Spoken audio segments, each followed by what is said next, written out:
Alors, bienvenue. Je pense que vous avez eu une bonne semaine, du moins je l'espère. Que le Seigneur nous bénisse ensemble dans l'étude de sa parole ce matin. Nous allons voir ce matin un sujet difficile d'entendement. Il s'agit de l'Évangile prêché de l'enfer. Ça fait partie d'une série d'études sur 1 minute après la mort. Un passage des Saintes Écritures qui se trouve dans l'Évangile de Luc, et je vous inviterai de tourner avec moi dans ce passage, l'Évangile de Luc, chapitre 16, et le verset 19. Il y a une petite histoire là que nous devons rafraîchir notre mémoire en préparant nos cœurs pour qu'est-ce qui s'en vient dans le futur, autant pour ceux qui connaissent le Seigneur que pour ceux qui ne le connaissent pas. Deux hommes très différents.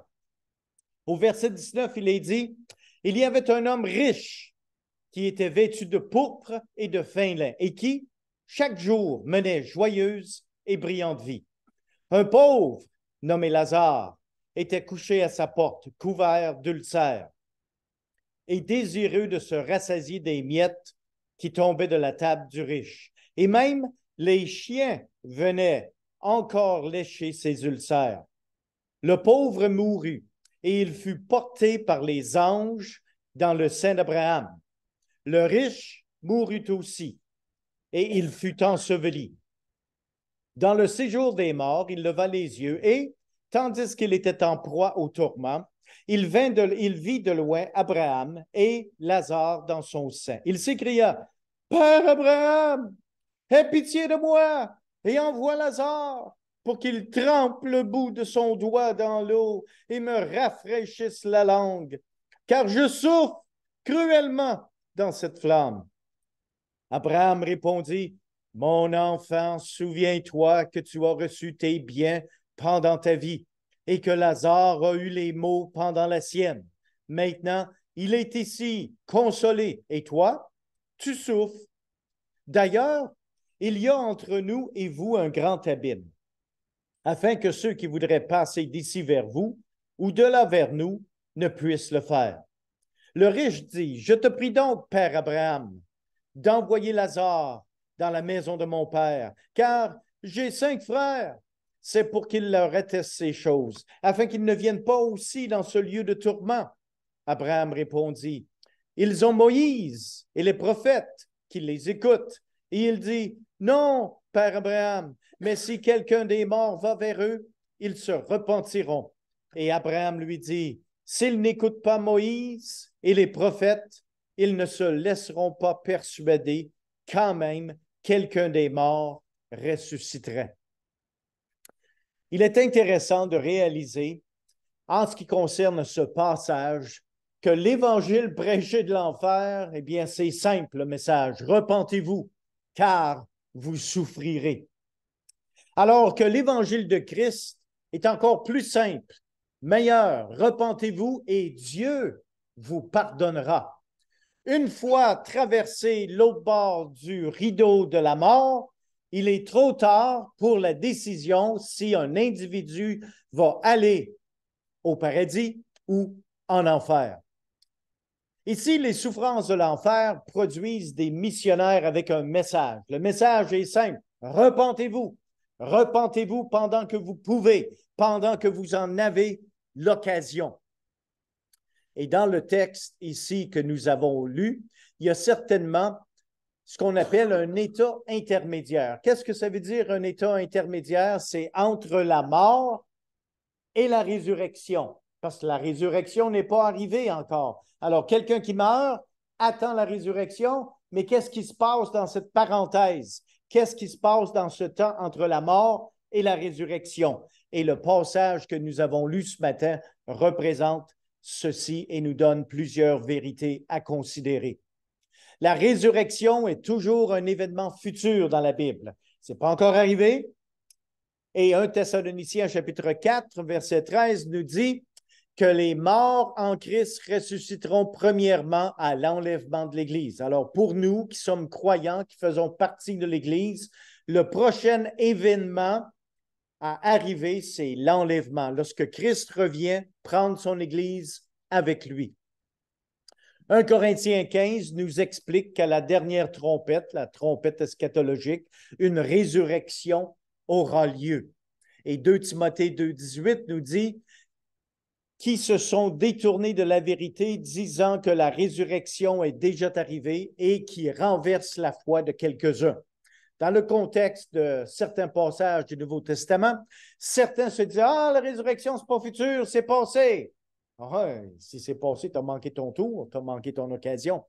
Et plusieurs avaient leur foi renversée à cause de cette fausseté. La résurrection et l'ascension de Christ ont été un point tournant dans la doctrine de l'état intermédiaire. Il y a quelque chose qui est arrivé dans le point tournant de la crucifixion, de la résurrection de Christ et de son ascension. Ça a changé plusieurs éléments théologiques. Entre autres, l'état intermédiaire avant la résurrection de Christ, eh bien, dans l'Ancien Testament, il y a le terme « Sheol ». C'est un terme que vous voyez qui est souvent traduit « séjour des morts ». Prenez note de ceci parce que qu'est-ce qui se passe quand vous faites un séjour? Ça le dit. Un séjour, c'est que vous y allez, mais vous ne restez pas. C'est exactement ce qui arrive dans cette parenthèse entre la mort et la résurrection.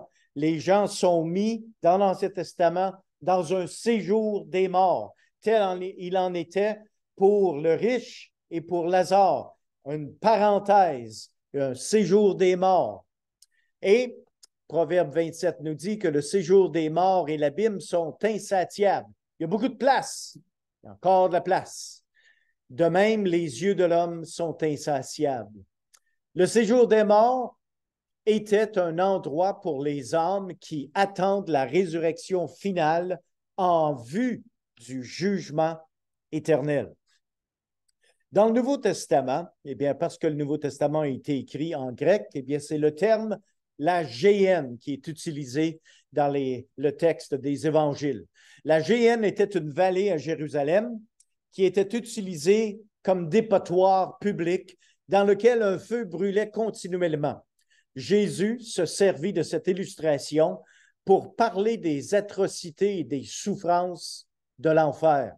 Ce terme est utilisé une douzaine de fois dans le Nouveau Testament. Par exemple, Matthieu chapitre 10. Ne craignez pas ceux qui tuent le corps et qui ne peuvent tuer l'âme. Craignez plutôt celui qui peut faire périr l'âme et le corps dans la géhenne. Alors, la géhenne, c'est un endroit de punition pour les désobéissants. Marc, chapitre 9, verset 43, nous dit « Si ta main a pour toi une occasion de chute, coupe-la. Mieux vaut pour toi entrer manchot dans la vie que d'avoir les deux mains et d'aller dans la géhenne, dans le feu qui ne s'éteint point. Si ton pied est pour toi une occasion de chute, coupe-le. Mieux vaut pour toi entrer boiteux dans la vie que d'avoir les deux pieds et d'être jeté dans la géhenne, dans le feu qui ne s'éteint point. Et si ton œil est pour toi une occasion de chute, arrache-le. Mieux vaut pour toi entrer dans le royaume de Dieu, n'ayant qu'un œil, que d'avoir deux yeux et d'être jeté dans la géhenne, où leur ver ne meurt point et où le feu ne s'éteint point, car tout homme sera salé de feu. Ce n'est pas une place où vous voulez aller. Et ici, eh bien, il faut faire une différence entre la géhenne, qui est l'enfer temporaire, un endroit de souffrance dans le séjour des morts, en attendant la résurrection en vue du jugement éternel. Et nous avons la géhenne, qui est une place d'attente, de punition, en attendant le jugement. Mais le jugement final, une fois venu, tous ceux qui sont dans la géhenne, qui sont dans cette place de punition temporaire, seront jetés dans le lac de feu, l'enfer éternel. Cet endroit est une place de souffrance éternelle pour tous les damnés de tous les temps qui se sont opposés ou qui ont rejeté le plan de Dieu, tel que, par exemple, l'Antéchrist, les démons, le faux prophète, le serpent ancien, le dernier ennemi qui est la mort, le séjour des morts, tous les incrédules de tous les temps. Et nous voyons ceci dans le livre d'Apocalypse, et j'aimerais lire ces quelques versets. Apocalypse chapitre 20 et le verset 10. Et le diable qui les séduisait fut jeté dans l'étang de feu et de soufre, où sont la bête et le faux prophète. Maintenant, descendez au verset 14 du même chapitre. Et là, nous lisons, et la mort et le séjour des morts. Vous voyez maintenant, cet enfer temporaire, le séjour des morts, furent jetés dans l'étang de feu.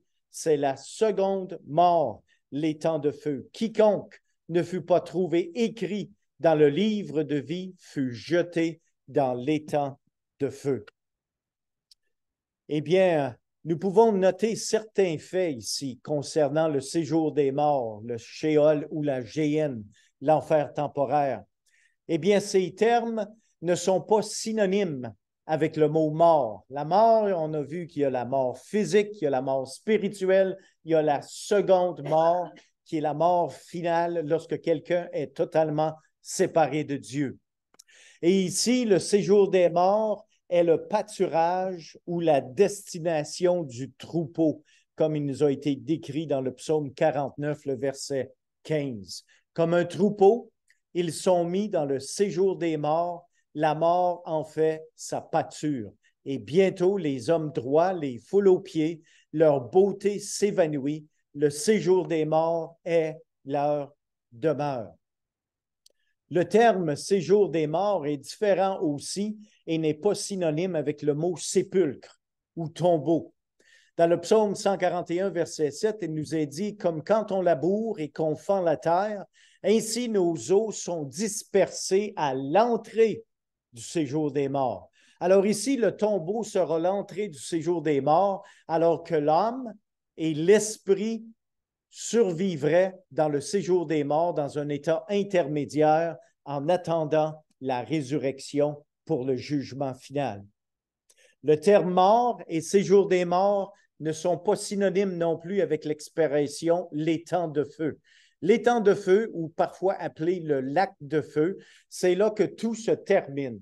Alors, vous avez premièrement un endroit de punition temporaire, une rôtissoire, si vous voulez, et une fois la résurrection arrivée, viendra le jugement.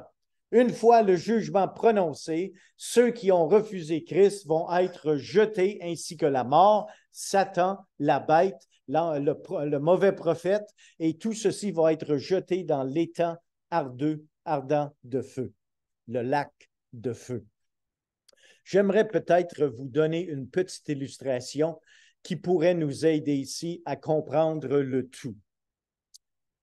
Eh bien, vous avez ici, par exemple, on va laisser ce petit carré que vous voyez représenter le paradis. Vous vous rappelez, par exemple, lorsque Jésus était sur la croix et que le bon larron s'est repenti, Jésus lui a dit, « Aujourd'hui même, tu seras avec moi dans le paradis. » Alors, dans le séjour des morts, il y a deux compartiments. Et c'est ce que nous avons lu dans le texte de ce matin.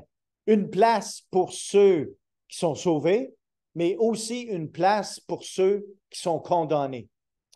Dans le compartiment entre le haut et le bas, il y a une séparation, de façon à ce que ceux qui voudraient « Ah, c'est trop chaud ici, moi je veux m'en aller en haut », ce n'est pas possible. La séparation est là et elle est permanente. Maintenant, dans le haut, eh bien, c'est le paradis. Éphésiens chapitre 4, on va prendre le temps de tourner dans ce passage. Éphésiens chapitre 4 et le verset 8. C'est pourquoi il est dit, étant monté en haut, il a amené des captifs et il a fait des dons aux hommes. Or, que signifie il est monté, sinon qu'il est aussi descendu dans les régions inférieures de la terre?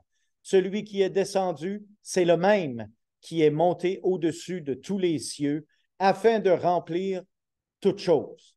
Alors, quand le Seigneur Jésus-Christ est mort, il est mort, 3 jours plus tard, il est ressuscité. Mais il s'est passé quoi dans ces 3 jours? Tu ne peux pas tuer Dieu. Christ est mort sur la croix, mais il s'est passé quoi pendant ces 3 jours? Christ a été dans la section du paradis au séjour des morts. Pourquoi faire? Pour libérer ceux qui étaient en attente. Et il y a un deuxième compartiment, celui-là de l'enfer, là où se trouvait le mauvais riche. Et en enfer, eh bien, ça brûle, mais c'est l'enfer temporaire. On va regarder le passage de 1 Pierre. 1 Pierre, chapitre 3, et le verset 18. Christ aussi a souffert une fois pour les péchés, lui, juste pour des injustes, afin de nous amener à Dieu, ayant été mis à mort quant à la chair, mais ayant été rendu vivant quant à l'esprit, dans lequel aussi il est allé prêcher aux esprits en prison. C'est où les esprits en prison?